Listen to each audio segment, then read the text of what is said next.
Hello and welcome back to FrogClan.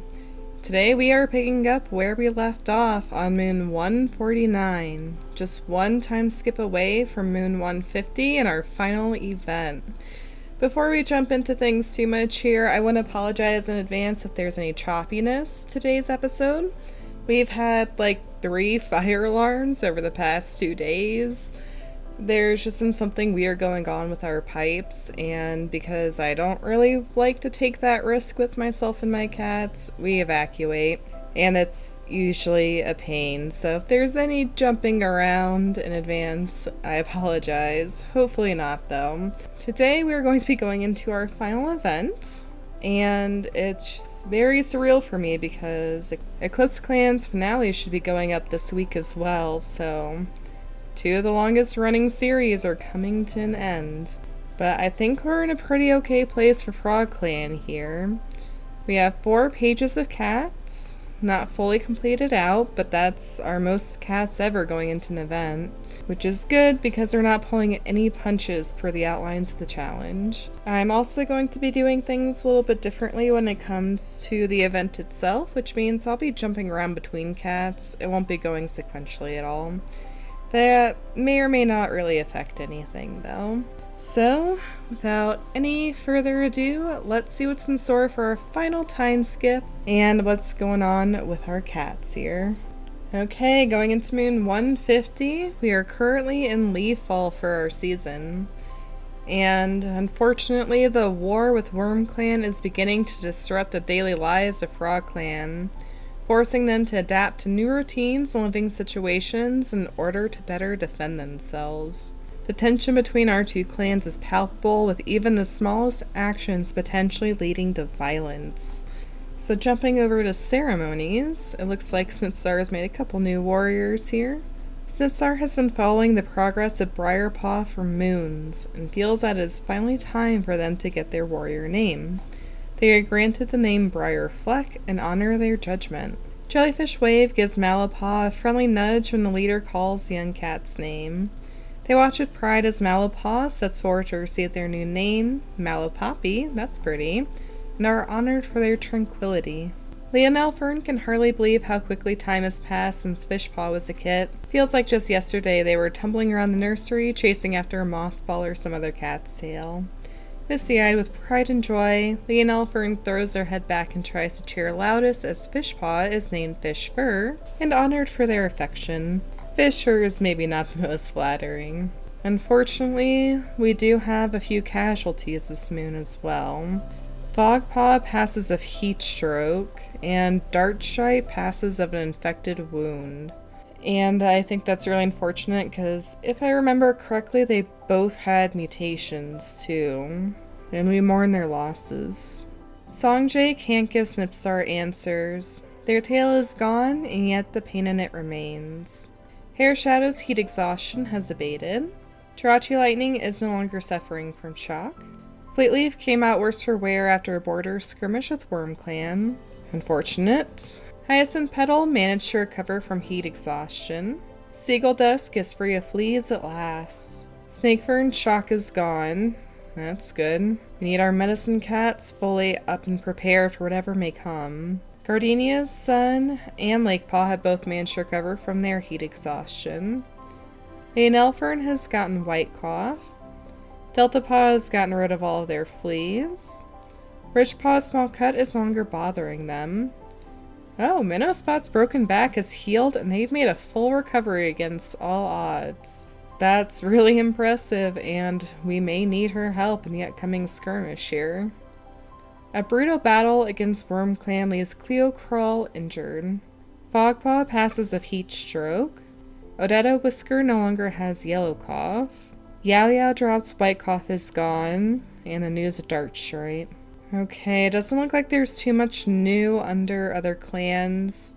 Just reiterating the issues between WormClan and FrogClan. That Fleetleaf and Cleo Crawl came out injured. But there is a new one, being that Greenpaw travels to Fringe Clan to resolve some recent herb gathering disputes. But Greenpaw has only made Fringe Clan more upset.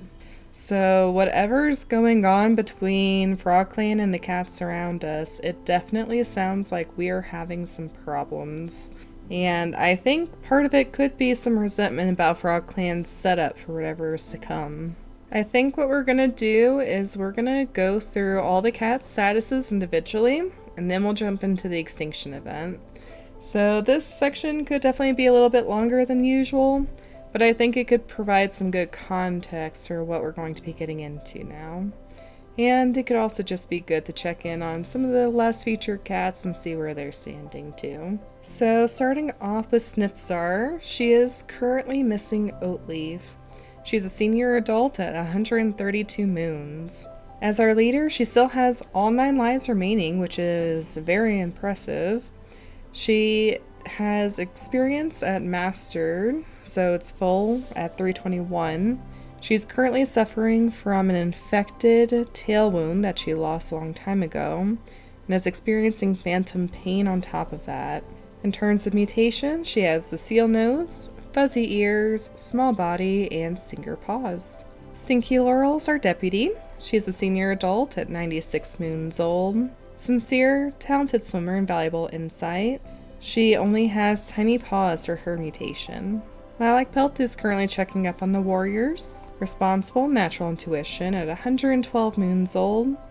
She has a seal nose head, deaf ears, which is always going to be a negative, flat teeth, and a glider body.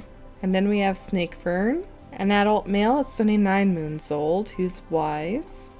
He has narrow head, slit eyes, poisonous blood, multi-tail, and huge paws. Then we have Song Jae, our medicine cat who's insecure but a formidable fighter, currently playing a prank on Fleetleaf. He's 76 moons old with multi-tail, and that is all. Up next we have Curldon, another young medicine cat at 38 moons old. He is compassionate, proficient in nature with a keen eye, and he only has slit eyes. And he currently wants to visit the elders to hear a story. Here's Lakepaw, finally back on her feet. Very close to getting her full medicine cat name, but we didn't quite make it there. She's righteous at 17 moons old, with adaptable vision and talon paws. And then we have Ridgepaw, our latest medicine cat apprentice, who is strict and a careful listener with active imagination. She's 11 moons old, with venomous teeth, glider body, and thumb paws. She's currently learning the early signs of infection. Going into our mediators, we have Leonelle Fern. She's upset at a recent negotiation with a rival clan, probably over Greenpaw, who is her kit. She's grumpy and a senior adult at 102 moons old. She is a normal cat and is currently sick with white cough. Up next we have Maple Dawn, who is one of my favorites. She is a loyal, great mediator. She's currently napping, and she only has a glider body and huge paws. Up next we have Greenpaw, who's actually all grown up now. Very pretty cat with the classic pelt on the black and black with the emerald eyes there. She's 12 moons old, cold but oddly insightful. She is a normal cat, and she's currently thinking about StarClan. Up next we have Webstem, who is a senior female. She has not yet retired, which she well could have. Righteous and a fish-like swimmer at 123 moons old. She only has poisonous blood for mutations, and actually reported a clanmate for breaking the code. I wonder who that is that's trying to affect the clan right now. I don't think we'd really tolerate traitors. And next we have Mau Mau Ghost, who's troublesome at 117 moons old. She currently thinks Fogpaw will make a fine warrior, but unfortunately we know that's not going to become the case. And Mau Mau Ghost just has flat teeth for mutations. Up next we have Princess Light, who is surveying the camp scornfully from a higher vantage point. She's strict, so she's probably overseeing some kind of defense or preparation with that, and I don't think she's very pleased with what she is seeing. She has a seal nose, flat teeth, tailless trait for her tail, which is always negative, and tiny paws. Up next we have Furby Shine, another senior adult female at 113 moons old. She is righteous, and is currently preparing by sparring with some clanmates. For her mutation, she has a seal nose, deaf ears, and tiny paws. Deaf ears is always going to be a negative trait, of course. Up next we have Cleo Crawl, who's playing a prank on Gardenia's son. He is cunning, a good storyteller, and very clever at 102 moons old. He is unfortunately a normal cat and hurt with a claw wound. Up next we have Crestbillow, who is of a strict nature and so is not allowing himself to rest, even though they need rest in order to be on top of their best condition for what's to come. He has poisonous blood, a negative tail trait, being tailless, and thumb paws. He is 89 moons old. Up next we have one of our longer term cats, Hair Shadow. She's still considering where she properly belongs. With her insecure trait, that's not necessarily surprising, but it is unfortunate that she's having doubts right now. She only has a scaly tail for mutations, and is currently grief-stricken. Tawny Feather saw a pair of two legs near camp today. He's grumpy at 84 moons old, a great teacher and kit sitter, and he only has a small body for mutations. Up next we have a newcomer to the clan. I believe we met her last episode, Odetta Whisker. She's cold and a lore keeper. She was recently caught humming to herself. She is 76 moons old and has talon paws for her mutations. And next we have Rook Ghost, who's nervous and an excellent teacher. She is just a normal cat, and she is currently injured with a broken bone, so things aren't looking great there. And she is currently wondering if kitty pet life could really be so bad. Up next we have Tiny Slash, a trans male, 74 moons old, still bloodthirsty. He is a normal cat and currently feeling a sense of dread. And he is also sick with heat exhaustion.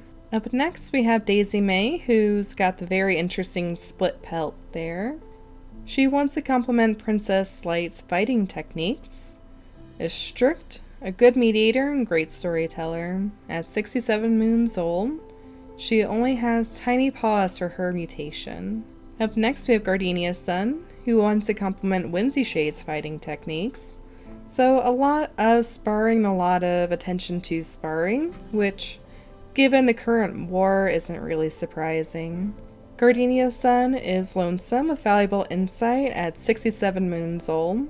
She has a narrow head, fang teeth, muscular body, and aquatic tail, so hopefully she is well equipped for what is to come. Up next we have Fluffy Haven, who saw some kitty pets playing with colorful moss balls. He's 65 moons old, playful, a keen eye, an incredible runner. He has an aquatic tail, and that is all. Up next we have Sky Sock, who's currently trying to set a good example for younger cats. She is strict, a good storyteller, and a good speaker. She is 63 moons old and daughter to Bright Torrent and Murkclaw, some fan favorites from past generations now. And she has tattered ears, venomous teeth, glider body, aquatic tail, and thumbed paws for her mutations. So she's pretty well equipped. Up next we have Lagoon Feather, who's currently feeling a bit ill. He's fierce, with helpful insight and a good mediator. He's a young adult at 45 moons old. Given his traits, I've always seen him as having kind of uncanny ability to look into cats' motivations, and to be fierce in the sense that he will go into battle without hesitation and exploit those weaknesses. So the fact that a cat like that is feeling a bit ill about what's to come does not really bode well. He has fuzzy ears, a prehensile tail, and digging paws for his mutations. And his permanent condition is that he was born without a tail for the game. Up next we have Fleetleaf, who's currently wondering how Blazemore is doing. She's bloodthirsty, but a trusted advisor. She is young at 43 moons. She used to be one of our medicine cats before we let her become a warrior for the sake of her personality there. And for her mutation, she has a singer tail and thumbed paws. She is currently hurt with a cat bite. Up next we have Jellyfish Wave, who saw some kitty pets playing with colorful moss balls.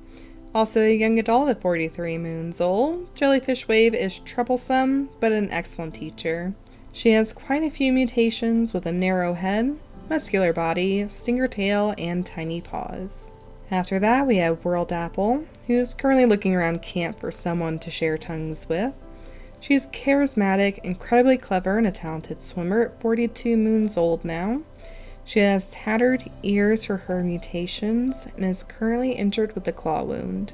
Up next we have Yow Yow Drop, who is unsure of their clanmates' confidence in the safety of FrogClan. She's a young adult female who's troublesome, a learner of lore, and great climber. 42 moons old, she is just a normal cat. Up next we have Whimsy Shade, who wants to critique WebStem's fighting techniques. So I guess WebStem is not doing something quite up to snuff from Whimsy Shade's perspective. She is a loyal warrior and a good storyteller.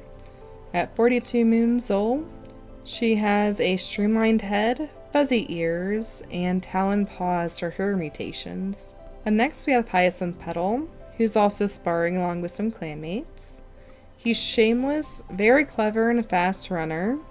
38 moons old, he has a muscular body and talon paw mutations. And next we have K-Spec, who is currently giggling about clan drama with friends. So I definitely think it's probably best he didn't become deputy. He is childish, an eloquent speaker with helpful insight all the same. He's 38 moons old, so definitely a bit younger. And he has some pretty formidable traits with a muscular body, scaly tail, and talon paws. And next we have Sassy Fane, who isn't living with a paw in each whirl. That's something that some kitty pets can get. She is charismatic, but a good kit sitter. So definitely I feel like she is pretty gentle. She is 38 moons old, and for her traits, kind of in line with her theme, she has fuzzy ears and cute eyes. Up next we have Minnow Spots, who saw some wandering two legs today. She is insecure but a talented swimmer. She's 36 moons old, and she just healed from a broken back, but I don't see any clear mention about scarring, so unfortunately we don't get any new mutations for her. So that ultimately brings her mutations to being an uneven head, which is always negative, fuzzy ears, cute eyes, a scaly tail, and talon paws. Up next we have Rosensem, who's currently thinking about their old clanmates. He's loyal though, a formidable fighter and a great teacher. Young at 34 moons old, he's originally from another clan, hence his status. And he only has tattered ears for his mutation. And next we have Dusty Cuddles, who wants to compliment Dart Stripe's fighting techniques. Hopefully she got the chance to do so. Dusty Cuddles is childish, with helpful insight and a good swimmer. She's 33 moons old, with closed ears, a thick ruff, and tiny paws for her mutations. Up next we have Scratch Heart, who thinks Malopaw needs to work on their stalking technique. I guess that wasn't really put into consideration when Malopaw was just promoted. But then again, Scratch Heart is grumpy, and he is 29 moons old, so not the most experienced ever. He is a normal cat. Up next we have Gore Stance, who Bright Torrent most recently just sacrificed herself to save. She is currently watching Furled Kit pretend to hunt a mouse. She is compassionate and an eloquent speaker. She is 29 moons old, so definitely rather young. She has large ears, fang teeth, and a prehensile tail, so she is not going into this unequipped. Up next we have White Stripe, who wants to critique Whimsy Shade's fighting techniques. She is adventurous and an excellent teacher. Young at 28 moons old, White Stripe is a normal cat. Up next we have Seagull Dusk, who got startled by a squirrel. He is charismatic, a good mediator with a keen eye at 28 moons old. He is also a normal cat. And next we have Pumpkin Seed, who wants to get to know Crestbillow better. She's grumpy with unnatural senses. 25 moons old, she has a scaly tail for her mutation. And next we have Mouse Stripe, who's joining the legion of sparring cats. She's insecure, clever, and a lore keeper at 20 moons old. She has a thick ruff and multi-tail. Up next, we have Conifer Speckle, who saw a kitty pet with the fluffiest fur imaginable today. He's fierce, a prophecy seeker, and a good speaker. I'm sorry, she is. Conifer Speckle, I think, has had a few statuses about believing to be part of a prophecy, so we'll see if that premonition comes true during today's event.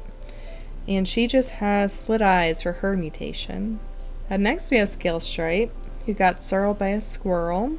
He's righteous and a prophecy interpreter, with an attractive head, slit eyes, and glider body. Next, we have Blue Scratch, who saw a yappy little dog today.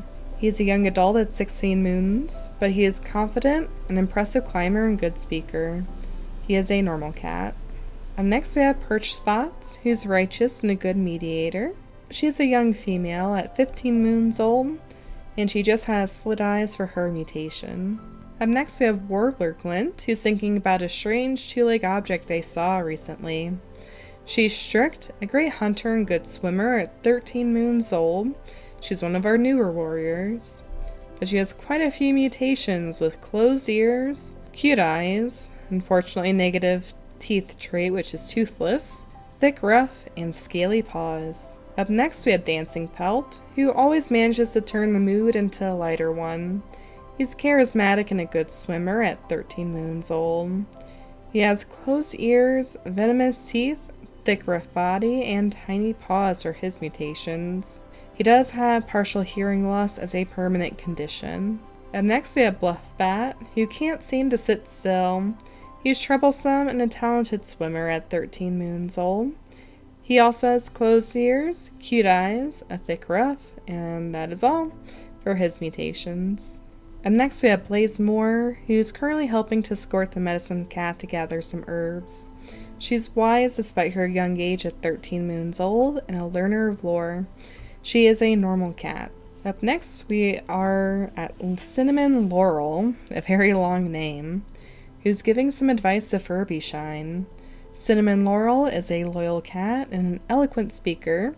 At 13 moons old, she has adaptable vision for her eyes. Up next, we have our newest warrior, Briarfleck, who's currently playing a prank on White Stripe. Briarfleck is nervous, a good speaker with valuable insight. 13 moons old. They were mentored by Hyacinth Petal, who influenced them to be more likely to break away from status quo and use teeth and claws over words. Hyacinth Petal helped them become better at providing insight and arguing. When they graduated, they were honored for their judgment at 13 moons old. And Briarfleck's mutations are tattered ears, a thick ruff, and tiny paws. Up next, we have Swift Gale, who currently has a list of complaints for Snipstar. She just turned 12 moons, so this is what she looks like all grown up. She's righteous, an excellent teacher, and a good hunter. She is unfortunately a normal cat. Next, we have one of our other new warriors, Mallow-Poppy, who saw a pair of two legs near camp today. Mallow-Poppy is lonesome, a great kit sitter and den builder. She just turned 12 moons today, and she was mentored by Jellyfish Wave, who influenced her to be more likely to make impulsive decisions, follow rules, and be cold towards others. Jellyfish Wave helped them become better at caring for kittens and caring for camp. When they graduated, they were honored for their tranquility at 12 moons old, and she has an attractive head for her mutation. I do just want to make a quick note that this is kind of a sad combination, being a great kit sitter and den builder, but being lonesome. It's like making a home for everybody, but still feeling like you don't belong.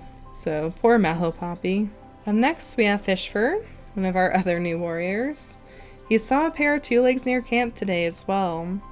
Charismatic and a good climber. This is what he looks like at 12 moons and all grown up. He was mentored by Fleetleaf, who influenced him to be more likely to refrain from socializing, follow rules, and have trouble adapting. They were honored for their affection when they graduated at 12 moons old. Fishfur is a normal cat. Next, we have Delta Paw, who's currently reenacting a move they saw Hyacinth Petal do. He's playful and never sits still. 11 moons old, he has a muscular body and thumbed paws for his mutation. Next, we have Shorepaw. Very young at 8 moons old. He is childish, which is understandable for being a child, and a lover of stories. He is currently asking Webson questions about warrior life. He has quite a few mutations with large ears, adaptable vision, negative teeth trait being toothless, glider body, and huge paws. Up next we have Cop's Paw, who once Snip started to notice her. She is lonesome but quick to make peace at 7 moons old. She has large ears, fang teeth, and a prehensile tail. Up next we have Conchpaw, who wants to get to know Bluffbat better. He is loving but confident with words. He's also very young at 7 moons old. He has large ears, fang teeth, and a prehensile tail. Getting into our elders, we have Hatchpelt, who had a nightmare involving the rushing river nearby. He's responsible, very clever, and a lore keeper at 136 moons old. His only trait is a prehensile tail. Up next we have Jirachi Lightning, who is getting ready for this battle by sharpening her claws. She is loyal and a great climber at 134 moons old. She has a broad head, deaf ears, slit eyes, muscular body, and huge paws. So, despite her age, I picture she's still a very imposing cat. Next we have Snaeakit. Somebody told me how to pronounce and I've already forgotten. In one ear, out the other with me, I guess. A young male who is 4 moons old, daydreamer but confident with words. He has a muscular body, scaly tail, and talon paws. So, 4 moons isn't too young to defend himself, luckily. Up next we have Furled Kit, who's pestering older cats to play with them. Lonesome and never sits still. He has fang teeth, muscular body, and aquatic tail. And finally we have Nectar Kit, who's whining about being hungry. She's young at 4 moons old, a know-it-all that is confident with words. And she has a narrow head, muscular body, scaly tail, and talon paws. Goodness, so that was just a recap, and that took me close to 30 minutes to do, so this is going to be a longer episode. I apologize in advance. Alrighty, so with that, I'm going to go in, and I'm going to calculate what happens, and then we'll get into it. Alrighty, that was a very long and very emotional endeavor for me, but I've rolled for all of our cats now. I'm going to go ahead and go into the process before we go into the story, just so everybody is on the same page as me. So if you don't want spoilers about that for your favorite cat, feel free to jump on ahead. I'll include a timestamp or like a bookmark on the YouTube if I can figure out how to do that. So to go into this event here, and I didn't make this, so I don't know why some things are included and some things aren't for what's gonna happen. But the positive traits are steel nose, slit eyes, cute eyes, fangs, venomous teeth, small body, thick ruff, glider, poisonous blood, stinger, aquatic tail, and digging paws. The negative traits are attractive head, broad head, tattered ears, closed ears, flat teeth, and muscular body.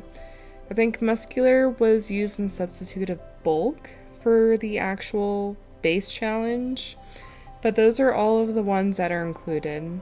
Every other trait is purely neutral, so there are some extinction events that incorporate more than others. This is one of the lighter ones. So basically what happens is if a cat gets into a negative value, so they have more negative traits for the event than positive ones, they just straight out do not survive. According to the rules of the challenge, any cat that is neutral does not survive either.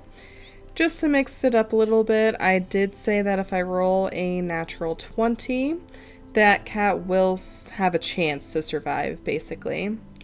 If a cat has 1 positive trait, then that cat has a 1 in 8 chance of surviving.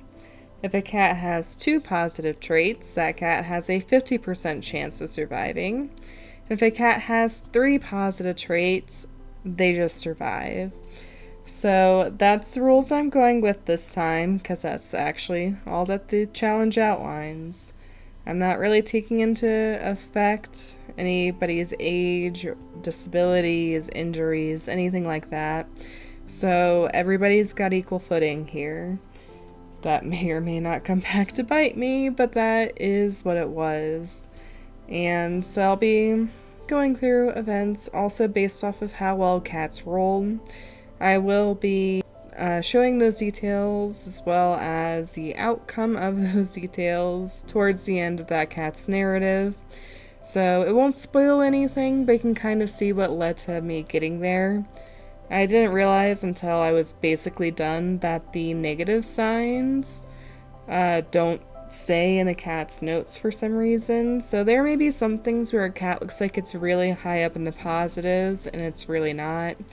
So the parentheses are just the mutation calculation. So it's supposed to be like +1, -1, 0, just going down the list of the cat's mutations. And then the number next to that is their final value, basically. And then next to that is a number that I rolled, if there was anything to roll, and then what that cat's outcome is, whether they survive or succumb to the extinction event. So that's just the behind the scenes. That's what those numbers mean. Again, it's not going to be perfectly clear just because the negative values that get taken out, so just look at the total, really.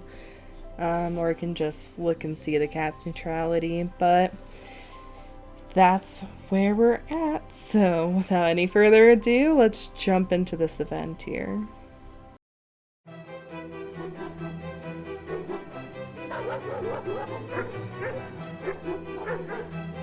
White Stripe, with her adventurous nature, has always had a hard time staying away from the outer skirts of the clan's territory.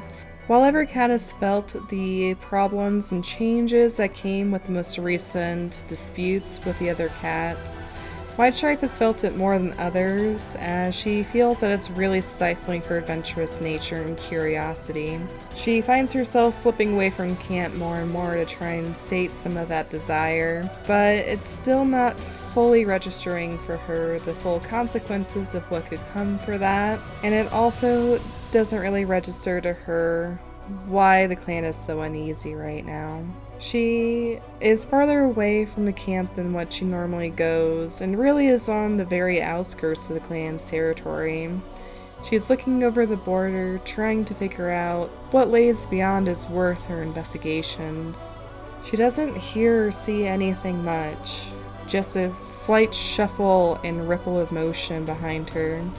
Before she even has a chance to turn around, something has grabbed her by the back of her neck and shakes violently. Mercifully, her journey to StarClan is swift. So White Stripe was killed while investigating the territory in the midst of war and event. Meanwhile, back at camp, no cat has really noticed White Stripe's absence. They've noticed that White Stripe has gone off more and more by herself lately, so no cat really thinks twice of it, too wrapped up in the stress of what could be to come and the pressures that these rogues are putting on their borders. No cat has really come out of any scrape unscathed, and all cats are on pins and needles, stalking around camp and snapping at each other about what's to come.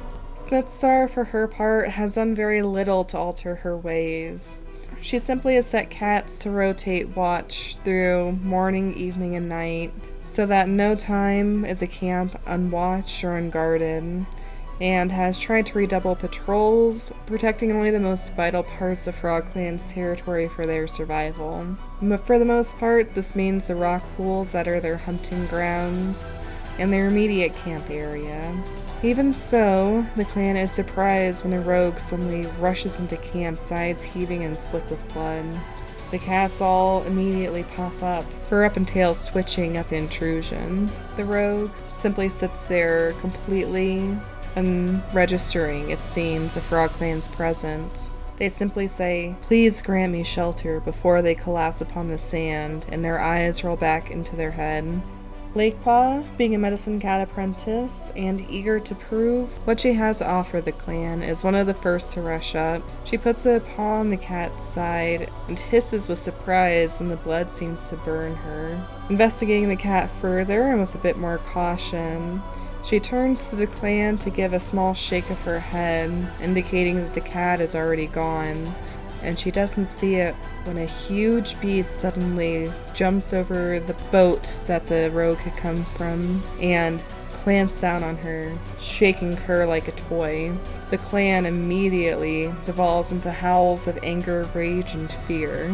Before them stands what appears to be a massive dog, but no, this couldn't possibly be a dog. This animal has spikes running down its back, and it almost seems to have two faces, with snouts that are almost just overlapped one atop the other from its face. It drops Lake Paw's lifeless body and looks to the clan's camp. The clan is debating whether or not to throw themselves into battle immediately against this strange, terrifying foe, but they're even more surprised when it speaks in passable cat tongue. You have tonight, and tonight we return. We take. We full now, but more blood spill. With that, the beast grabs Lake Paw's carcass and bounds over the boat, returning back to whatever nightmares it came from. The clan is completely shaken at Lake Paw's absence and the sheer ferocity with which this creature struck. As soon as it's gone, the clan descends into complete chaos, turning to one another, shouting, panicking, trying to talk over one another. Real quick, just interject, Lake Paw was surprised by a creature when she tried to help a rival. As chaos sweeps over the clan's camp, Snipstar stumbles stiffly down the main part of the boat where she keeps her den. The clan all turns to her, suddenly speechless and completely horrified by what they had just witnessed. Snipstar has her head down and raises it, meeting each cat's eye in turn. The smell of blood and whatever that beast was still lingers in the air. It smells almost like dog, but the clan is certainly not sure. Snipstar simply swallows and says, "I know not what that beast was any more than the rest of you. Its power is unmatched, and the fact that it seemed to imply multiple of them are to come is very troubling, but those rogues were fighting us for our territory for a reason.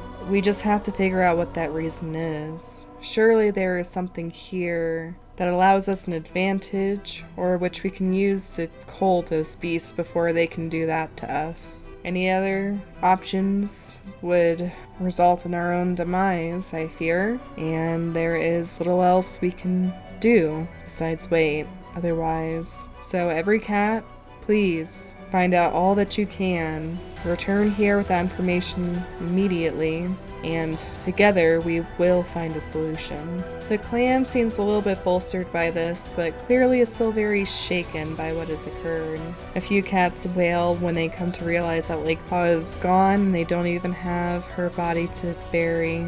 Others, who are more business-minded, go immediately to setting fortifications around the camp against a creature like that, or looking for any kind of weakness that they can exploit. For the next 2 days, the clan does this, and a few cats do find something interesting. In particular, Warbler Glint remembered a strange two-legged object that they saw recently.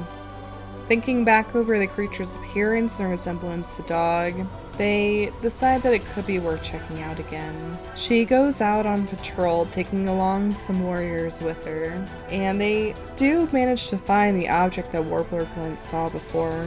It seems to resemble almost one of the monsters that Two Legs ride around in, but smaller, a bit more akin to the size of a large dog.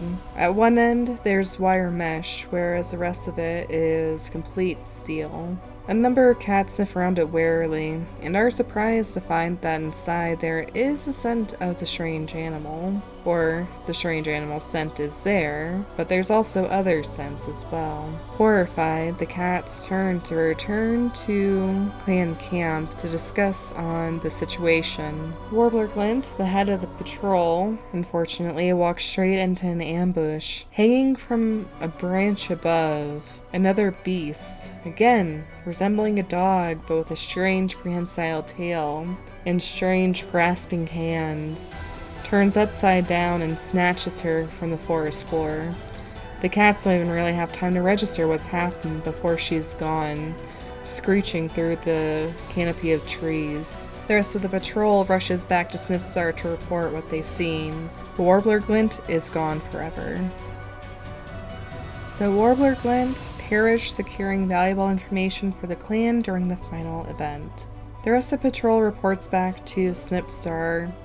Snipstar looks on in horror, but thinks over this information very, very closely. It seems that whatever has happened is related to Two Legs, as Two Legs seem to have unleashed these beasts upon their territory. But to what end? They don't know. Did Two Legs create them? Are Two Legs feeding them? Snipstar just can't really figure it out. But knowing that the connection exists is valuable information nonetheless.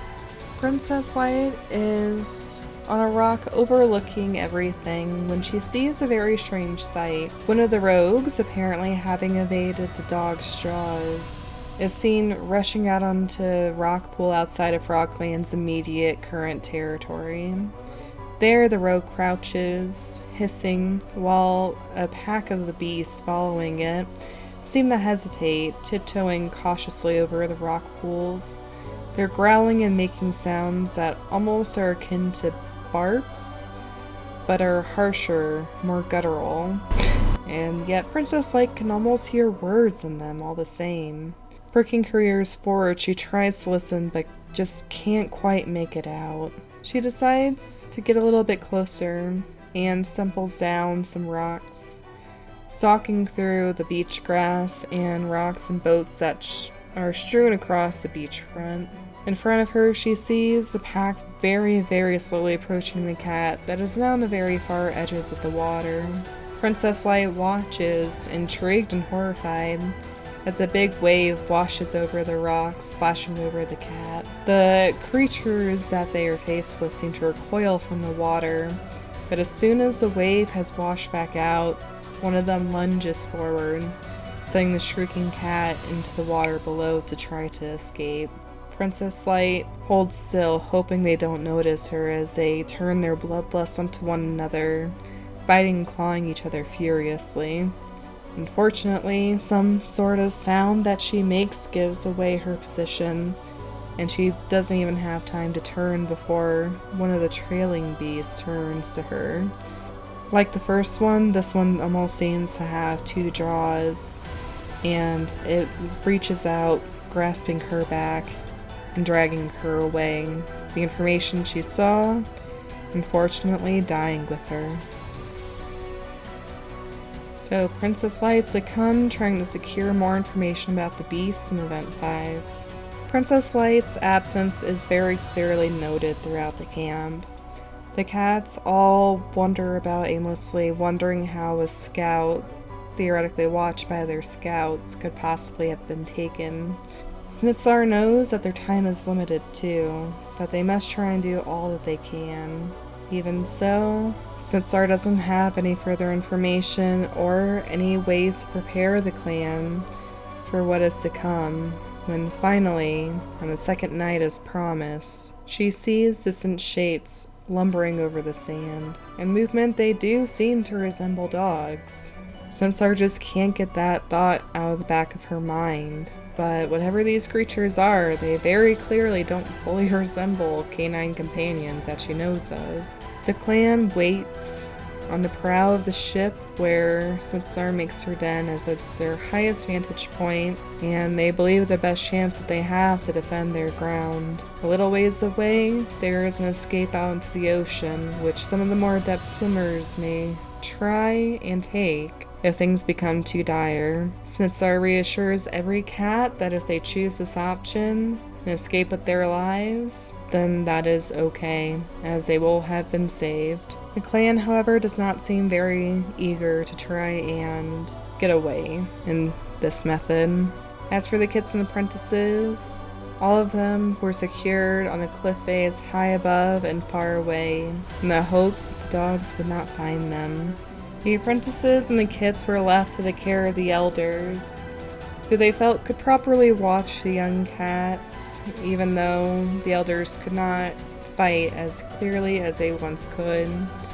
Snipstar still trusts their age and wisdom and might of old to try and keep them all safe, though. Snipstar is therefore horrified to realize that the dogs are not coming empty-jawed. Hanging from each of their jowls, there is a familiar figure. They set them down without really any regard for their old clan, and Snipstar is horrified to see what appears to be every single kit, apprentice, and elder laying there upon the sand. The lead dog, the one that actually took Lake Pond, seemed to communicate before, seems to laugh at Snipstar. "Dumb cat, we take all, none shall remain."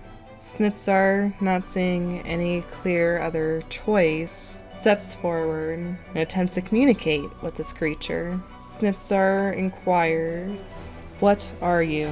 The beast makes a rumbling, coughing noise that could almost pass for a cruel laugh.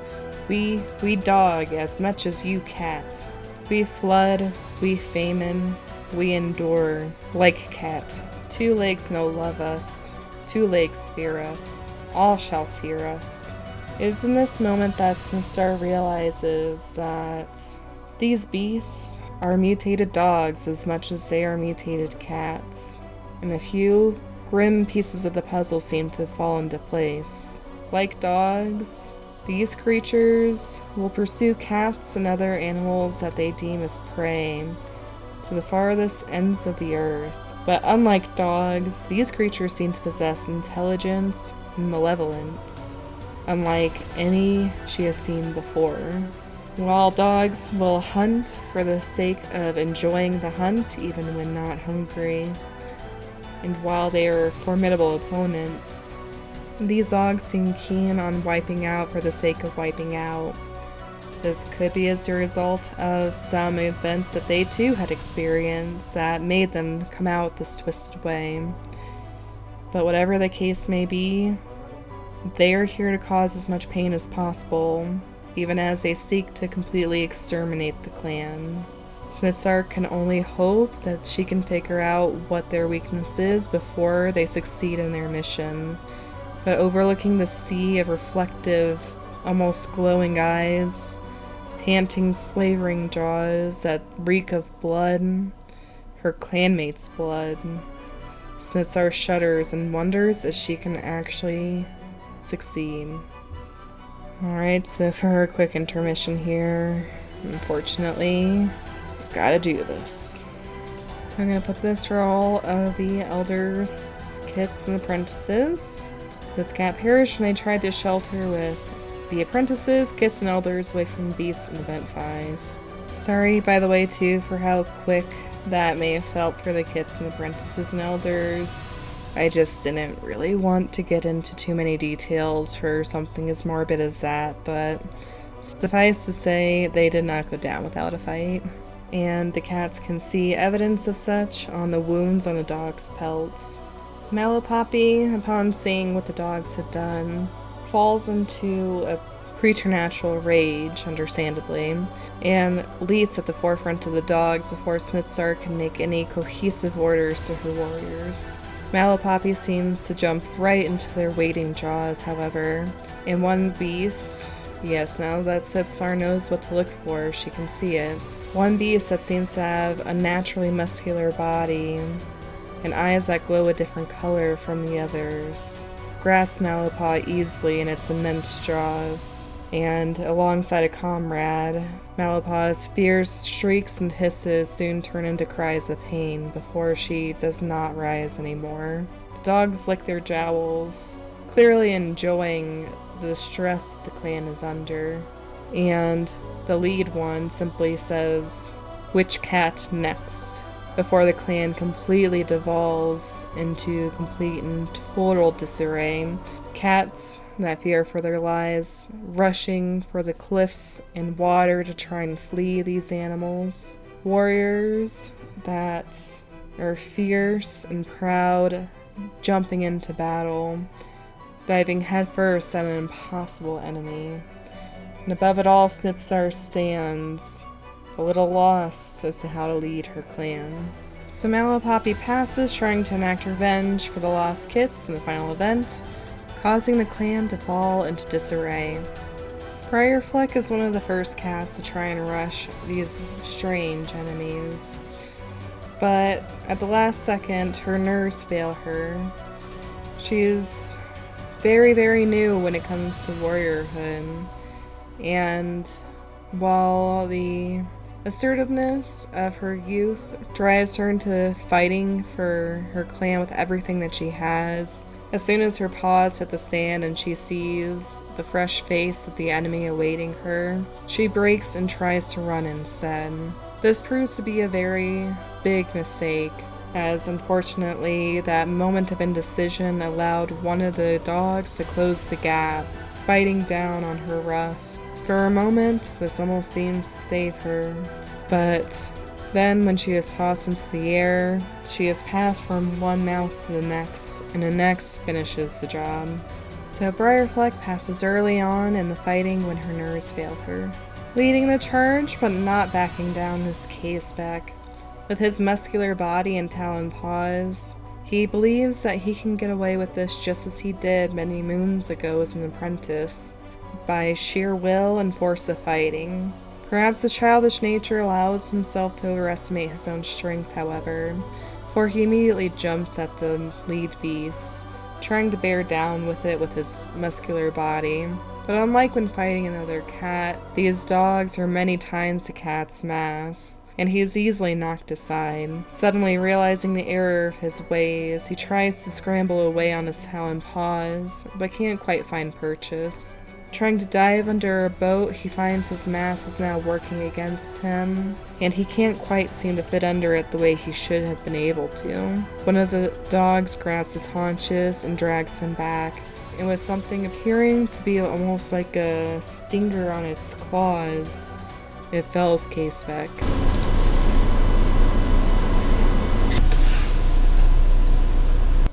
Hyacinth Petal, with very similar abilities to Caseback, unfortunately finds himself in a very similar position. He, however, hangs back just enough to see what is happening. Being shameless and clever, as well as a fast runner, he wanted to leave his escape route as open as he could.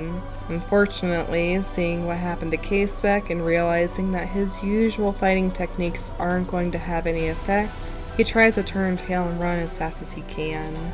However, one beast bounds forward with unnatural speed, easily overwhelming him even as he tries to dive for shelter that he somehow can't quite fit into.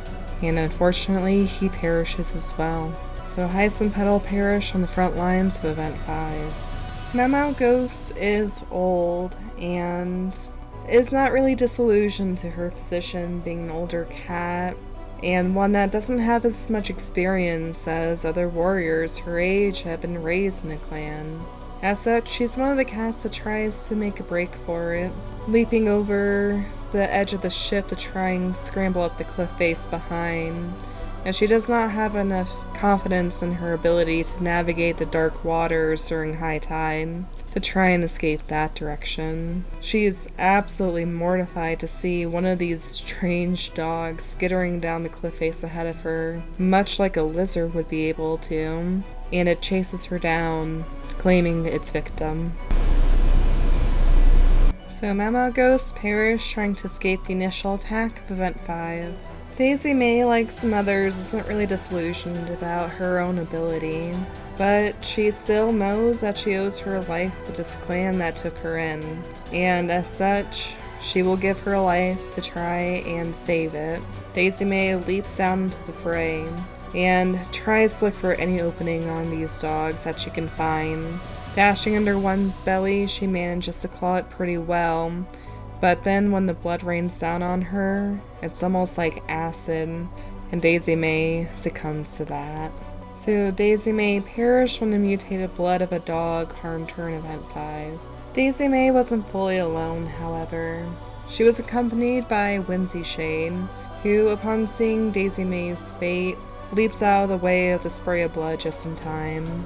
The dog is obviously still wounded despite the dangers of its own body. Whimsy Shade uses the opportunity to rush around, managing to claw open its legs such that it can no longer move by separating the tendons. The dog collapses and is left to bleed out, but Whimsy Shade does not have time to celebrate her victory before another one descends on her, claiming another victim. However, with her sacrifice, the clan can now see that there is a way to defeat these animals by working together, even at the cost of one's life. So Whimsy Shade perished trying to help Daisy Mae bring down a dog, succeeding in taking its life before another took hers. Hair Shadow, like others, is also not really disillusioned in her own abilities. If anything, Hair Shadow puts herself down more than some of the other warriors may for her own experience. Hair Shadow, having no offensive traits, decides that it's best if she too tries to leave. Seeing what happens and what lurks on the cliff, she tries to flee over the dunes, but finds that she is completely cut off by a couple of dogs waiting on the other side for any cats trying to flee that way. Hair Shadow turns to rush back to the ship. One of them grabs her tail, which falls off and occupies the dog momentarily, much like a lizard's would. Hair Shadow has just a moment to call out a warning about the encroaching dogs on either side to the rest of the clan before the other catches up to her, bearing down on her scruff and snapping her neck. So Hair Shadow's killed by a dog, but manages to warn the clan that their escape routes are cut off.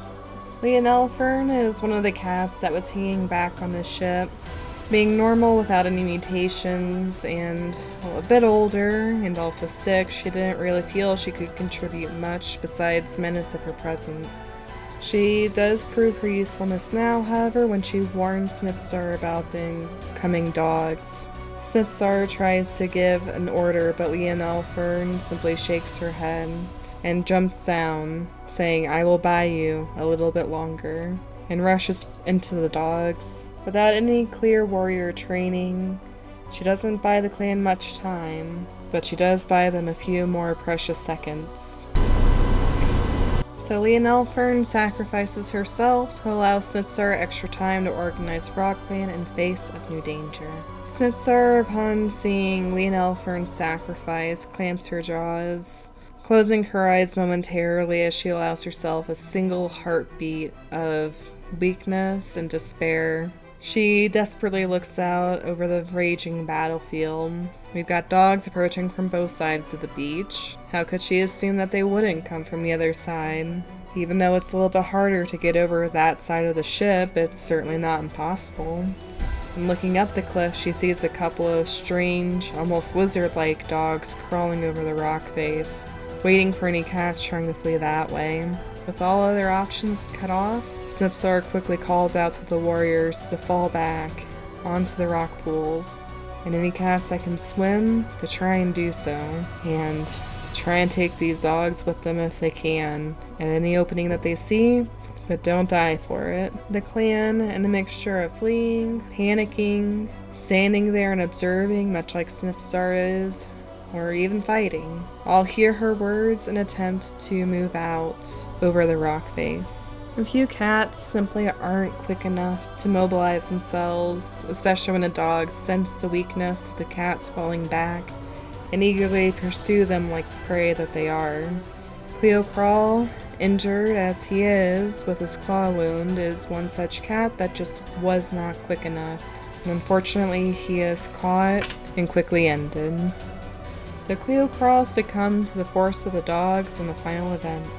Yayo Drop, also a regular cat, is similarly inconvenienced, though not held up by the pain of a wound. She just isn't quick enough to outpace these animals, and she too succumbs. So Yayo Drop perishes to the dogs in the final event. The last cat that simply isn't fast enough is Herbie Shine. Getting older, she's having a harder time keeping up, and her inexperience has really shown in this fight when she leaves herself very open to a very preventable attack.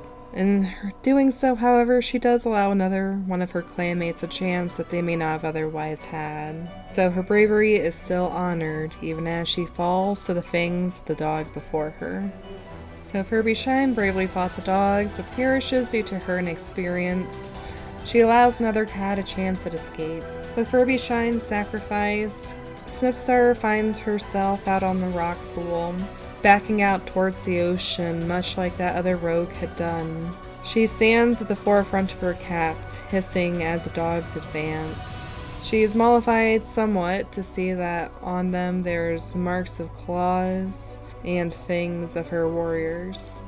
And a few of the dogs are in fact gone, but their numbers are still overwhelming. The dogs are easily 5 times the mass of the cats, and there's at least 20 dogs still standing, more than enough to easily overwhelm the clan. Snipstar is feeling hopeless at their odds, but then a wave rushes over the rock pools. A few of the dogs flee in fear just before it lands, yelping, their strange mutated bodies twisting around to tuck their haunches down. Another is hit by the water and pulled off the side of the rock face, yelping. The clan watches and grins satisfaction as the dog immediately is pulled under the frothing waves. The lead dog, the one that seems to be able to speak cat, growls, "No matter, weakling, you still die," and leaps forward. However, Snipstar has put another important piece of the puzzle together. These dogs greatly fear the water. Whether they cannot swim or the water physically injures them, she does not know, but it's another opening. With a cry, Snipstar yells, "To me," and tries to muster the bravery of her warriors as they all leap down, leaving some of the weaker members of the clan towards the back, and a few of the more brute force warriors try to push some of the dogs into the water. Tiny Slash is weak and sick, but even so, he is bloodthirsty, and he is right at the forefront of the cats as they try to drive the dogs off of the rocks into the pools or ocean below. Tiny Slash, due to his heat exhaustion, however, doesn't fully accommodate for just how weak he has gotten, and with a casual kick of a hind limb as he tries to latch onto the dog's hock, he is knocked into the water himself. Despite being a good swimmer, he simply cannot fight the rising tide, and he drowns. So Tiny Slash has failed in battle when he is kicked into the water, drowning in the tide. Those were his stats. Greenpaw is barely grown, and despite her cold nature, she is still obviously affected by all the cats, fighting to try and save others like her, who are weaker, not necessarily experienced in battle. And she thinks about the afterlife and how she would be welcomed if she sat idly by. Despite her youth and inexperience, Greenpaw lunges forward. She grasps onto a dog's scruff, hanging on tightly, and pays no notice even as it seems to sting her with a claw over and over again. Greenpaw barely realizes as she falls stiff from its neck, unable to move, as the dog bears down and ends the task. So Greenpaw is killed when she tries to defend herself and clanmates from the dogs of Event 5. Rook Ghost is a normal cat, and she also has a broken bone. Part of the reason she's made it this far is because the messing cats have been dragging her along anywhere that they need to go. And even now, Rook Ghost sits at the back of the clan, feeling a little bit disgusted that she can't do anything to try and help contribute. She notices that the messing cats are hanging back to tend to her and any other wounded patients. But Rook Ghost knows that they could be better served trying to help their clan, and Rook Ghost feels a little bit guilty about dragging them back. Therefore, when Rook Ghost sees a big wave coming, she doesn't try to fight it, and allows herself to be swept out to sea, almost without any warning to the medicine cats, so that there's nothing they can do to stop her sacrifice. And Rook Ghost hopes that with this, they will help other members of the clan and save more than just her. So Rook Ghost sacrificed herself to free up the medicine cats to help others. Mousestripe is having some trouble keeping up with the clan, partially due to inexperience and partially due to her own insecurities. She still is fighting at the behest of any patrol leaders that seem to come by, but in the end, the clan is evolved to whatever fighting any cat can do. And Mousestripe finds herself isolated from the rest of the clan unexpectedly when a dog tosses her carelessly back onto the beach. Unsure of what to do, her nerve breaks, and she tries to flee over the sand, not realizing that there are a couple of more dogs waiting in the back to try and cut off stragglers. And to these, Mousestripe is surprised, and Mousestripe does not return to the clan. So Mousestripe is killed when her nerve breaks, and she flees into the waiting jaws of more dogs. Odetta Whisker may be a newcomer and a kitty pet, but she proves to be a formidable fighter as she reaches around, slashing at any dog's face with wild abandon. Her talon paws, while they don't especially help or hurt her, do inflict some massive damage against some of the dogs, and being very scrutinizing, she's going for very vulnerable places like the face and belly, and she has actually managed to secure a pretty fair circle around herself as the dogs try to figure out how to approach her. She finds herself slipping back into a rock pool, however, losing her balance when the other cats that grew up in FrogClan do not. She's not quite used to navigating the rock pools yet, and it shows. But that single paw slip, it creates all the opening that is needed, and she is felled to a dog. But she has opened the way for others around her. So Odetta Whisker is felled to her own inexperience on the final event when she loses her precious footing, but her fighting creates openings. Fluffy Haven, being playful with a keen eye and an incredible runner, is looking for any possible openings and is using his adept agility to try and jump in and jump out in order to test dogs' weak points and see what the limitations of their own mutations are. Some of them are very similar to the cats, but some of them are very much not.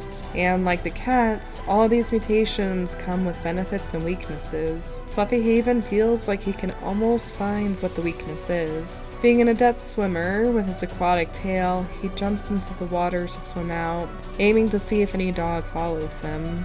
None of them do, and he goes back on shore to tell Snipsar this, and Snipsar reiterates to the rest of the cats in turn that if they can flee to the water to do so. Fluffy Haven still feels like there's more that he can glean though, and despite his swimming capability, he rushes another dog, aiming to jump in and jump out as he has been. However, he's not used to these dogs being just as scrutinizing as cats, and it appears to fall for his trick, but then at the last moment, its tail whips forward, stinging him where he is about to land. Twisting, Fluffy Haven falls back into the water, aiming to try and get away, but doesn't realize the paralyzing poison that's coursing through his veins, and he unfortunately stops moving and drowns.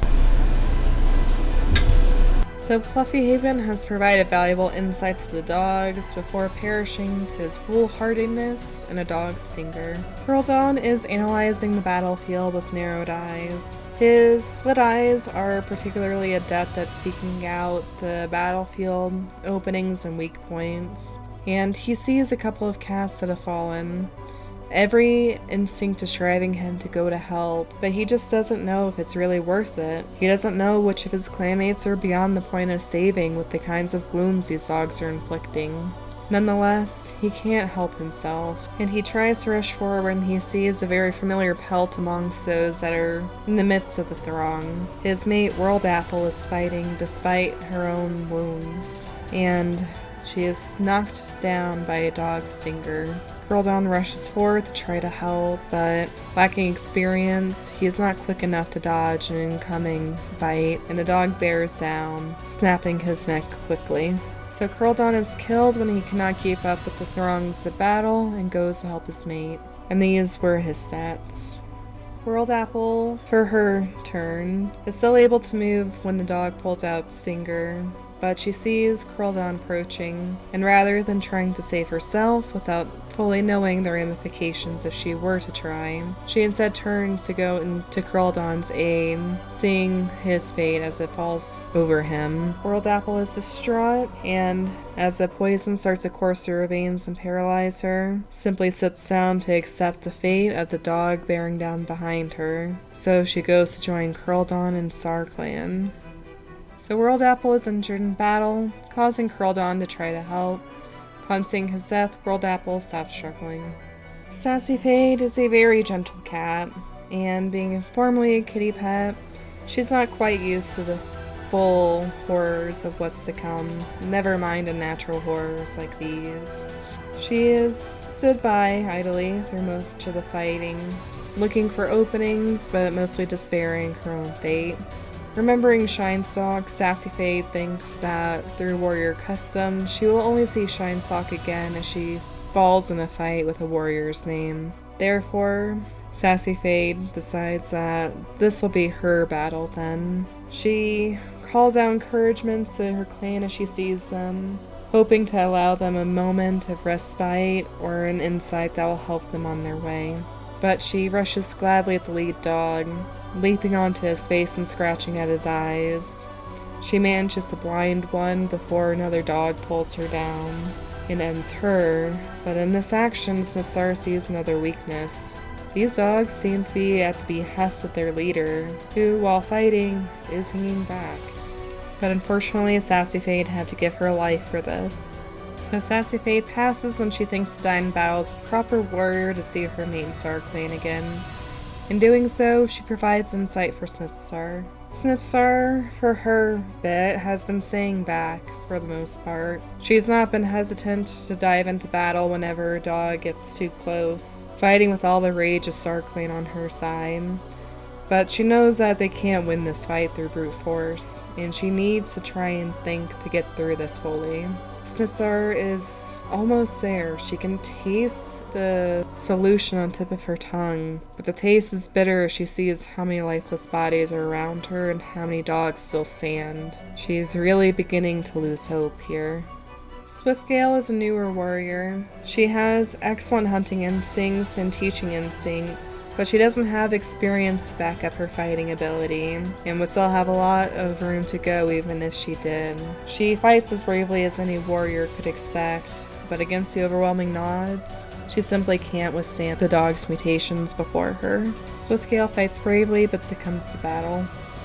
Blazemore is sticking close to the medicine cats, trying to act as an immediate line of protection for them. The dogs don't seem to recognize the importance of medicine cats to the warriors, especially given that there's very little for the medicine cats to do against these odds. Blazemore is therefore wise enough to recognize that medicine cats must survive to help any survivors, and so she is trying her best to protect them.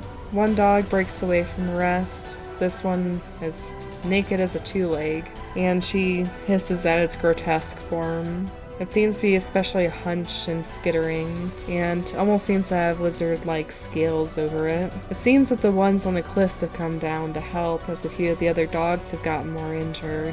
Blazemore lashes out at this beast, but it just simply skitters out of her reach, and detecting that there are cats that she's trying to protect, tries to skirt around to get to easier prey. Blazemore leaps at the dog, clawing at its eyes and trying to use her force to drive it into the water as it tries to climb around her. Unfortunately, her impact alone isn't enough to do it, and Blazemore looks on in horror as the monstrosity reaches for Snakefern. Blazemore is exceptionally shocked when she feels another lump land on the dog beside her, and looks over to see Cinnamon Laurel, her loyal sister, beside her. The two she-cats' selfless sacrifice is enough to drive the dog over the edge, making it lose its grip and fall into the waves. Unfortunately, while the dog cannot swim, neither she-cat is experienced enough in the waters to fully navigate these dangerous tides, and neither are seen again. There's Blazemore. There's Cinnamon Laurel. So Blazemore and Cinnamon Laurel perish trying to protect the medicine cats from one of the lizard dogs. Snipsar looks at her few remaining warriors, and looks at the dogs that are still strong in numbers. She knows that she has to make a very radical move, and she has to make it now, if they have any chance. Calling to all the cats, to me, she demands that they all follow her, and she leads a charge against the leader of the dogs. Seeming to anticipate this, the following dogs seem to converge on the cats from the outside, easily picking off a few of the outskirted ones. But Snipstar lunges forward at the lead dog anyway, biting and clawing at its face as a few other warriors around her drive at its ankles and belly. The lead dog shakes her off with a growl. Snipstar is also shocked to find that there were some kind of spikes around the dog's neck, but these spikes also seem to be going into the dog as much as they were going into her when she tried to attack it. Snipstar, tasting the familiar smell of metal on her tongue, recognizes that this must be some two-leg contraption. These two legs may have been trying to contain this beast in some way before it escaped, and is now enacting its revenge on the cats? Snipstar doesn't fully know yet, but there must be an explanation here. And the cats continue their fighting, leader on leader, and dogs on the rest. Blue Scratch is young and confident. As such, he is over-eager in battle, and he is easily climbing through the dogs' openings that they leave, clambering over cat and dog alike, it seems, to get to wherever his next opening needs to be. Despite his immediate proficiency, all it takes is to be unlucky once, and when the tip of his tail is caught, Blue Scratch almost doesn't even recognize that this is the end for him before the dog bears down, biting at the back of his neck.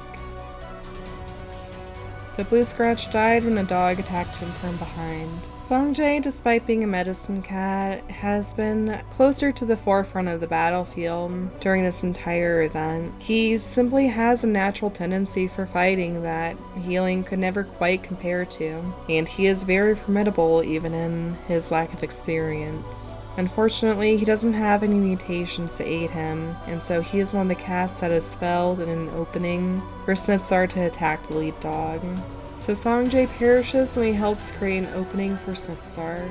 Another fighter that perishes in that same onrush is Fleetleaf. She's bloodthirsty, and so she's a little too eager to jump into the fray, pulling away from the safety of her clanmates with the confidence that her singer can make up for it. Despite singing the dog that bears down on her multiple times, it's not enough to save her immediately, and so the dog finishes her before the dog is felled to her poisons. So Fleetleaf perishes, creating an opening for Snipstar. She brings the dog down with her thanks to her singer's poison.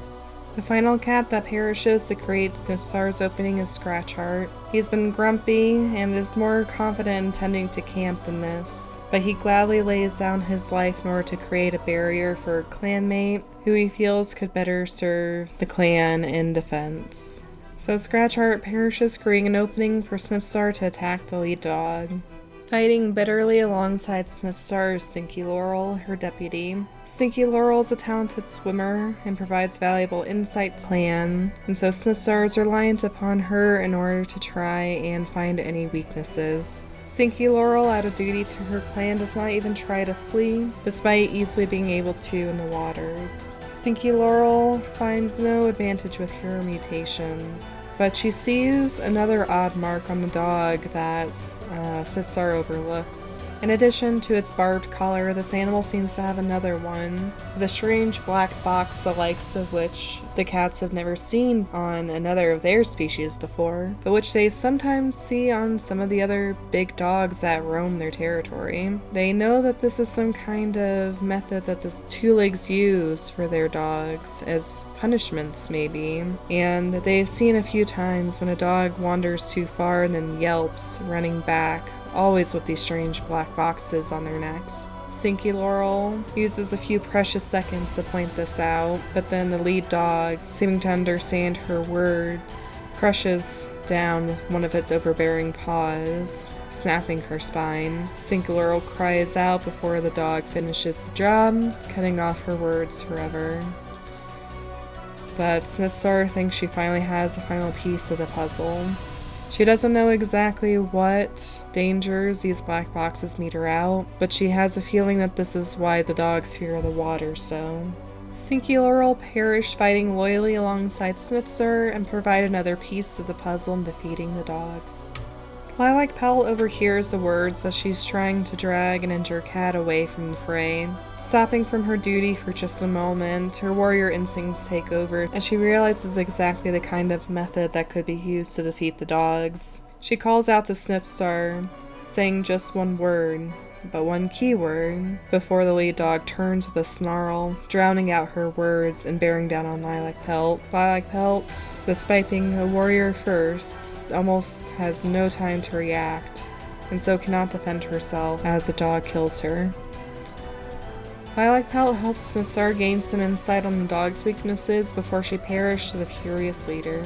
At Stinky Laurel's and Lilac Pelt's insight and sacrifice, Snipstar calls out to her warriors, telling them all to fall back, get to the waters. The warriors look on in confusion. The tide is high and dangerous even for their most proficient swimmers, but Snipstar insists upon seeing the pure fury and devotion in her eyes. They do as she demands, and the very ragtag group falls back into the waters. Snipstar pushes them further towards the rock pools where they can provide some relief from some of the tide, where it gets broken up before the full force washes in. The clan backs wearily into the water, easily going up to their belly and beyond. Snipstar pushes them further though, and the strongest swimmers are pushed out first. In their retreat, however, more warriors fall. Fishfur, one of the more inexperienced warriors, has managed to hold out for a while, more so through luck than anything else, but even so, luck can't hold forever, and so he is not able to make it to the pools with the rest. Fishfur is felled in the final fallback of the final event. Seagull Dusk similarly suffers the same fate.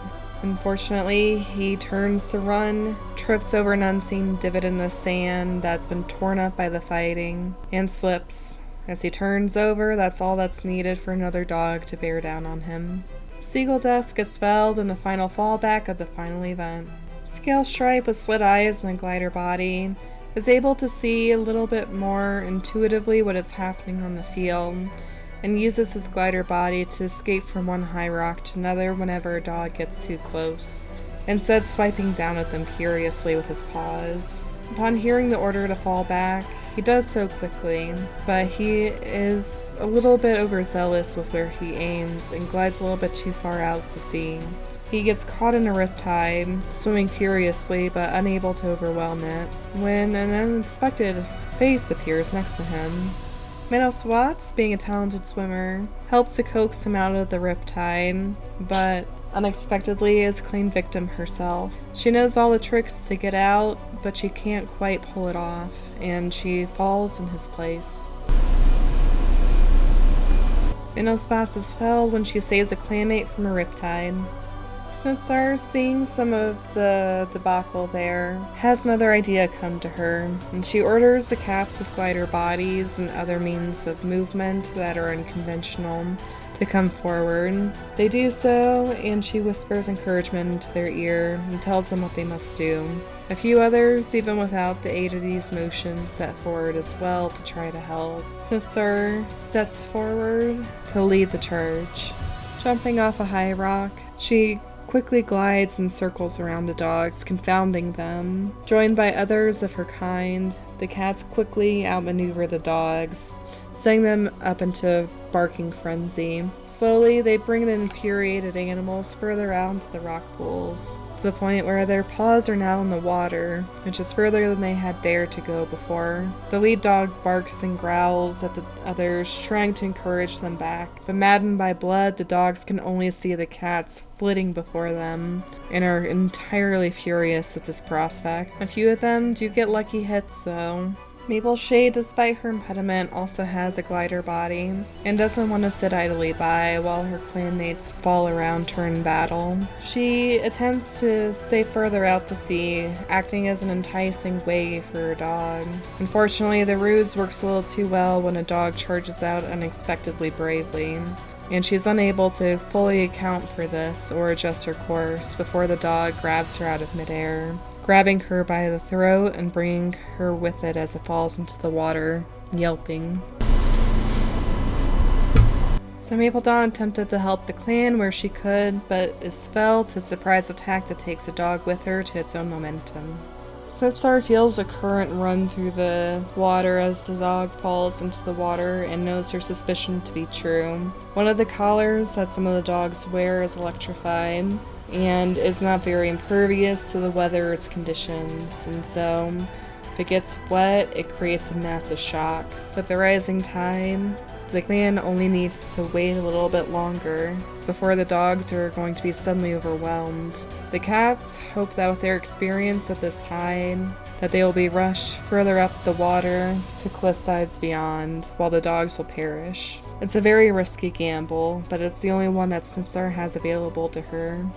And it's the only reason that she can think why the other rogues may have been fighting so hard for their territory. This is the only place where there are rock pools that can shelter from the main tide, where it will wash in, and where they may be able to wash up onto shore instead of getting pulled immediately out to the larger ocean. If Snipsar had had a better idea, even from the rogues themselves, what was to come, she really could have set some of the boats adrift as well. But without that foresight, this is the best that she can do now. Tawny Feather has held out for a very long time, but his exhaustion begins to grow. He's fighting without much help, and so, as warrior after warrior is felled, it becomes even more obvious just how large the difference is between some of these dogs' abilities and his own. And while his small body is able to dive between some of the rocks, it takes only one dog with an ability to dig him out with strange hooked talons of its own before Tawny Feather is lost. Tawny Feather perishes in the final sand. Perch Spots with her slit eyes is also able to see weaknesses in a dog's bearing, and she exploits these as best as she can. With the knowledge now that she has, she is trying to use the water as a deterrent, splashing up in the dogs' furious faces as they try to approach with snapping jaws. Perch Spots is not really fully prepared when the dogs aren't really put off by this, as splashing is a relatively predictable thing and they just need to wait for her to move again. As soon as there is a lull, one of them reaches forward and bites at her, ending her. Perch Spots is killed in the final sand. Dusty Cuddles is a little bit childish, but her good swimming ability has allowed her a bit of an edge on this. As such, she has waited until now for any real attempt at fighting. As the dogs start to wade out, she swims around, biting at their ankles and bellies in an attempt to fell them. Unfortunately, since she is up over her head and swimming, the dogs still have a bit of mobility over her, and her good swimming isn't enough to make up for those shortcomings. And so when a dog bites down on her back, that's all it takes before she's lost. Dusty Cuddles dies in the final sand. The cats can see on the edge of the horizon a large wave coming in, and they know that this is going to be their only opportunity. Snipsar warns the clan, and everybody rushes back to try and help one another, clamping fang to tail, or claw to scruff, whatever they can manage as they wait for this wave to come in. They think that the dogs will flee before the wave or else get swept away, but they are not prepared for the sheer bloodlust that is now over the lead dogs.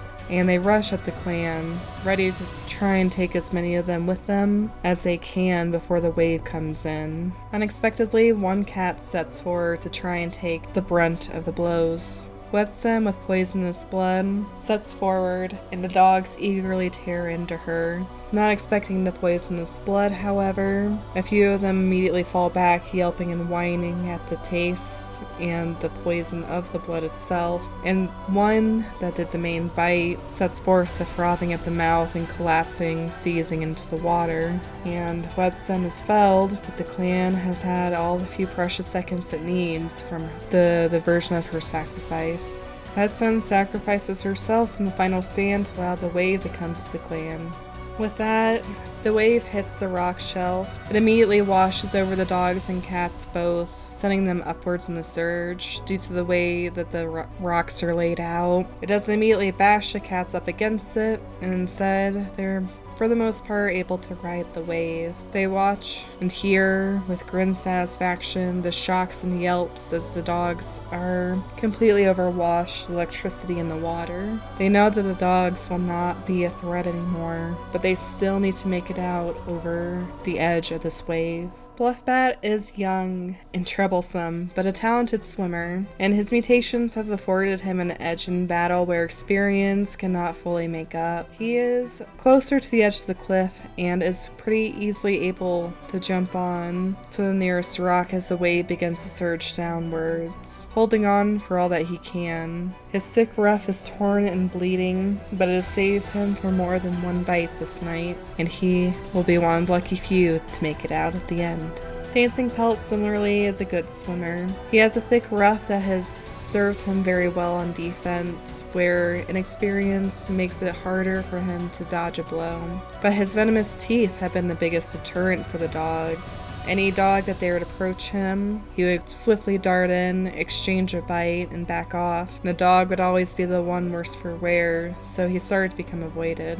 With the upsurge of the water, however, he proves his use once again by using his good swimming to get the clan to the rock safely, and he too will survive this night. Scalestripe has proven his use in battle by using his gliding body as a distraction and generally showcasing it as a distraction for the rest of the clan. Scalestripe has always tried his best to read prophecy, and while much is still unknown, the only future he knows is that he still has many moons ahead of him, as he will survive this night, and part of it may always be thanks to another cat. Conifer Speckle has stayed by his side, partially because she can tell that some aspect about him has been distracting the dogs, and partially because she just likes the reassurance of having her sibling. And she has fought fiercely, as fierce as any warrior possibly could, but being at the edge of the raft, she's for once loses her brother, and unfortunately loses her grip and is lost in the wave that overtakes the clan. Conifer Speckle perishes to the wave that saves the clan. Pumpkin Seed has always had a natural senses, and almost feeling like her sister is beside her, telling her what to do. She's been able to avoid a lot of the worst blows that the dogs could rain down on her. But at the end of the day, it comes down to swimming talent and force, and Pumpkin Seed is simply not talented in swimming, and she is not strong enough or sensitive enough to overcome the forces of nature itself. And so Pumpkin Seed falls this night as well. So Pumpkin Seed dies to the wave that saves the clan. Gore has always been compassionate and eloquent. She was saved by Bright Torrent, and as such, she has felt the overwhelming urge to protect her clanmates. This night proves to be no exception as she uses her fangs for all that they're worth, trying to bite deep into any dog that gets too near her, to inflict any wound, no matter how minor, that could create an opening. Gorsance is also equally furious at what has happened to her kits, and she will not allow these dogs to get away untainted. She is almost surprised to find herself standing amongst the last of her clanmates in the final wave, but she simply refuses to give up. And so, she uses her prehensile tail to grab onto a rock face as it almost sweeps away under her, saving herself and a couple other of her remaining clanmates from the wave, and she will survive this night. Frozenstem has always been a formidable fighter, and so he is able to hold his own against the dogs with almost a natural force. But, like many others, he is also subject to luck. And so when the wave passes over the rock, he reaches out, he grips the very edge with one paw, but his claws give way as the wave recedes, and he is lost to the ocean. So Frozenstem dies to the wave that saves the clan. Jellyfish Wave, like her mother before her, was a formidable opponent. She had a muscular body and a stinger tail, and those two factors together proved a big adversary to the dogs. Because while she had brute force, she didn't rely upon that solely. and the stinger tail that could kill a dog with a well-aimed sting definitely didn't hurt her chances either. But similarly to Frozen Sam, you can be the best warrior ever and just be unlucky.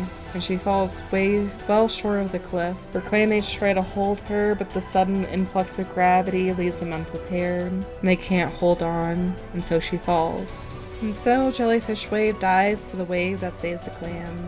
Lagoon Feather has done well through the fighting as well. He was able to use some of his paw's ability to burrow out of the way into rocks whenever a dog got too close, and was fortunate enough not to meet a dog with similar talents. But again, all it takes is to be unlucky. Being fierce, he is swept over the cliff and, like another, reaches out with his prehensile tail. Unlike them, however, he is put off balance at the sudden influx of gravity, and isn't prepared for how tired his limbs are, and so he cannot hold on, and he falls. And so Lagoon Feather dies to the wave that saves the clan.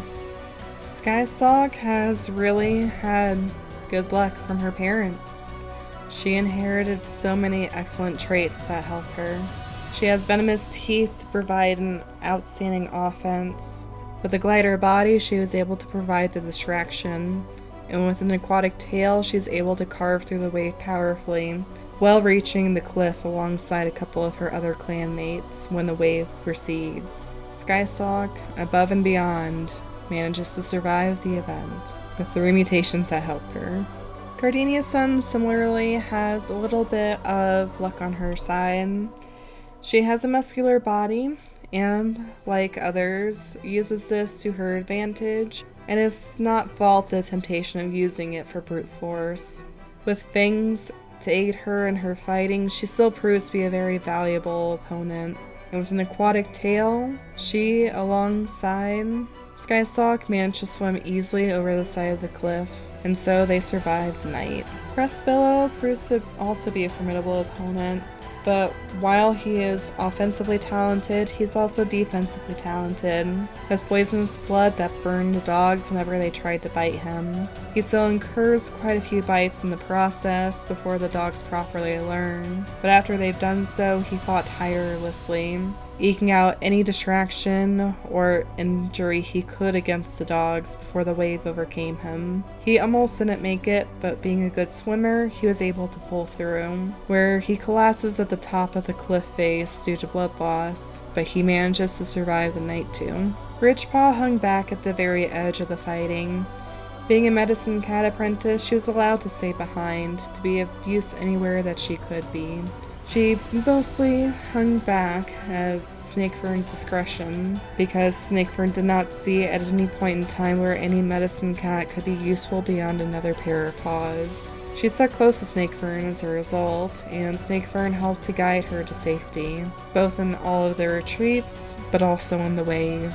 With her glider body, she chose to help the rest of her clan despite her apprenticehood, and her venomous teeth save her as she retreats back to Snakefern, but she survives the night because of it. Snakefern has poisonous blood and slit eyes, which both allow him a bit of an edge when it comes to assessing what's going on and providing a defensive wall for Ridgepaw. He did very little besides that, being a wall for Ridgepaw, using his poisonous blood to its advantage, where the dogs became reluctant to attack him. He makes it to the fallbacks and to the top of the wave, injured but alive, where he immediately tends to Crestbillow, who's also wounded, but he too will survive the night.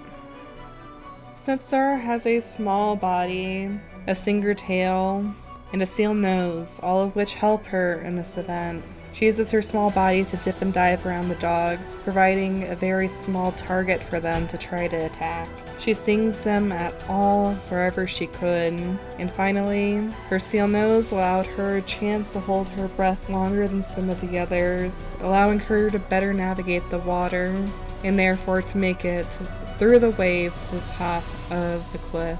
Despite all the dangers facing her, she fought with StarClan on her side, and nothing but pure rage and justification in her paws. So she actually makes it through the event, without losing any lives despite the odds against her. What that translates to, she had 3 positive things, so there's no need for her to lose a life. So Snipstar makes it through the end of the event. And as the night slowly comes in, and she looks over what remains of her clan, saddened by the loss of so many good cats.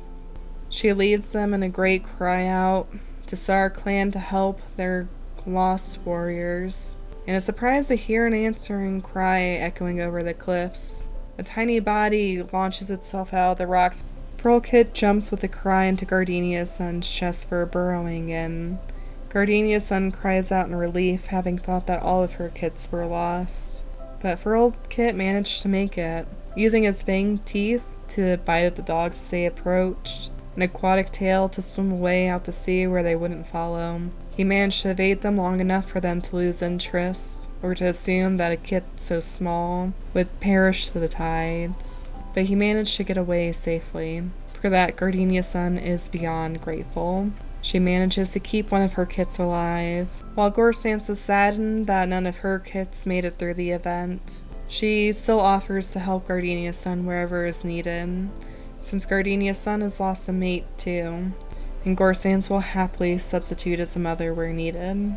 Gardenia's son accepts the offer graciously, but is clearly a little protective of her only kit, or the clan's now only kit. Snipstar looks at the bedraggled clan, and for a blink, as the sun begins to hit the horizon, they are joined by all of the clan mates that they have lost from StarClan.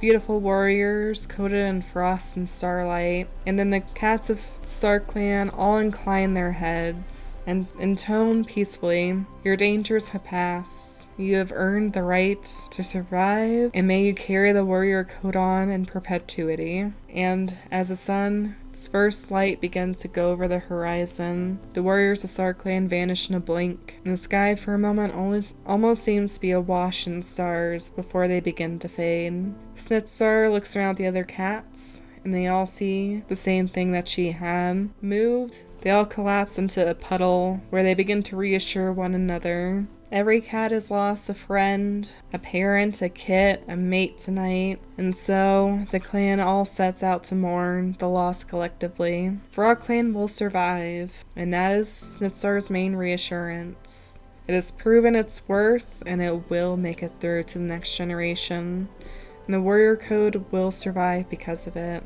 Snipstar looks out over her small clan and feels only love for every single member that remains, and looks out into the horizon, optimistic for what is to come. And there I will leave it off because I have been going for way too long. We will probably have one more episode with FrogClan either next week or the week after to do a follow-up for FrogClan, just to see where things go from here. So if you have any ideas for that, please let me know in the comments section below.